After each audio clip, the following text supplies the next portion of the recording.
Assalamualaikum warahmatullahi wabarakatuh. Kami dari kelompok 1 yang terdiri dari saya, Rizka Marsha Aulia, Siti Sofia Tusifa, dan juga Eni Suhaini. Kami akan membahas sebuah materi yang berjudul Analisis Manajemen Sumber Daya Insani.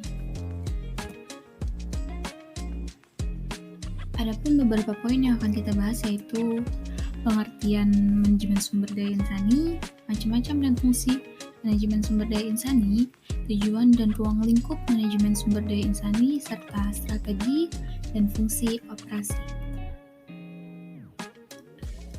Yang pertama ada pengertian. Manajemen sumber daya manusia dapat didefinisikan sebagai pendekatan strategik dan koheren untuk mengelola orang-orang yang bekerja dalam organisasi, baik secara individu maupun kolektif, yang memberikan sumbangan untuk mencapai sasaran organisasi. Menurut Edwin B. Filippo, seperti dikutip Gaul 2014, manajemen sumber daya manusia adalah proses merencanakan, mengorganisir atau mengorganisasikan, mengarahkan dan mengendalikan pengadaan, pengembangan, kompensasi, penyatuan, perawatan untuk pemeliharaan, dan pemisahan atau pelepasan sumber daya manusia kepada tujuan-tujuan akhir individu, organisasi, dan masyarakat yang telah dicapai. Lalu kedua ada macam-macam pendekatan.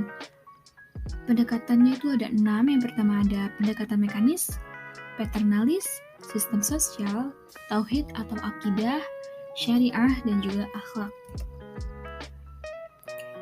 Fungsi dari manajemen sumber daya manusia untuk mengelola orang-orang yang bekerja dalam organisasi, baik secara individual maupun kolektif. Sebab mengatur karyawan itu rumit dan kompleks, berbeda dengan mesin, modal, atau prasarana fisik lainnya. Manusia memiliki pikiran, perasaan, status, keinginan, dan latar belakang yang berbeda yang dibawa ke dalam organisasi.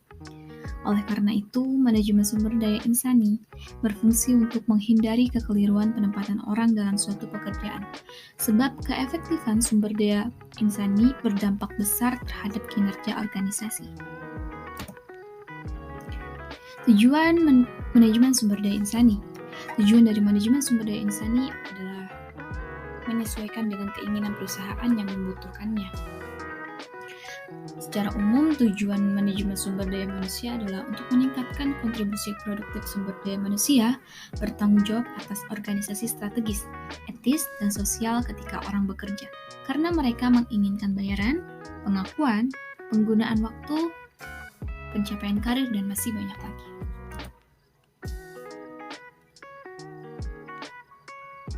Kemudian ruang lingkup manajemen sumber daya insani yaitu mencakup perencanaan, pengorganisasian, pengarahan, dan juga pengendalian. Strategi pengembangan. Strategi pengembangan sumber daya insani yang dilakukan oleh Nabi Muhammad SAW meliputi 1. Perencanaan dan menarik sumber daya insani yang berkualitas. 2. Mengembangkan sumber daya insani agar berkualitas. Yang ketiga, menilai kinerja sumber daya insani. Yang keempat, memberikan motivasi. Dan yang kelima, memelihara sumber daya yang berkualitas.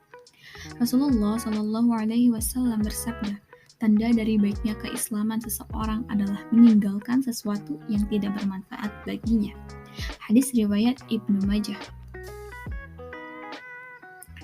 Fungsi operasi, yaitu untuk pengadaan, pengembangan, kompensasi, integrasi atau penyatuan, dan yang terakhir untuk perawatan atau pemeliharaan.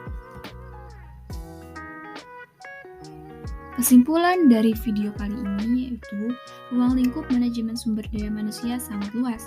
Untuk memperoleh, mempertahankan, dan mengembangkan sumber daya manusia yang potensial, perusahaan harus melakukan serangkaian proses manajemen sumber daya manusia yang dimulai dari tahap perencanaan, rekrutmen, seleksi, perjanjian kerja, orientasi dan penempatan, serta pelatihan dan pengembangan karyawan, penilaian kerja, imbal jasa sampai dengan pemutusan hubungan kerja. Thank you for watching. Wassalamualaikum.